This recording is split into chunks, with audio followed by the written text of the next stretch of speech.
In this video, I'm going to show you how to export a GIF in Krita. Now, the first thing you have to do, once you have your GIF ready, you want to go to top left and click on File, and from here, you want to click on Render Animation. When you do this, you want to uncheck this Export as Image Sequence in case it's checked, and you want to check this Export as Video instead, okay?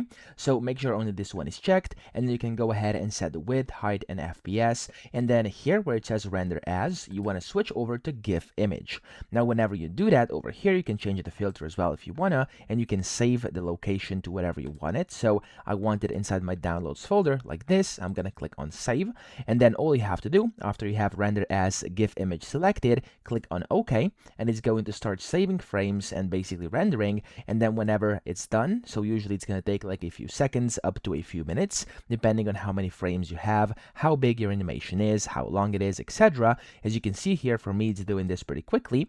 And whenever it's done, it's going to save into your desired folder on your computer inside, of course, a GIF format. So I'm going to show you in just a few seconds over here. There we go. This is done. And it's right now inside my downloads folder. I'm going to show it to you right now. Let me actually just open it. Yeah, there we go. As you can see, untitled.gif. So that's how to do this. I hope this video helped you out. If it did, please subscribe to the channel and help me out as well.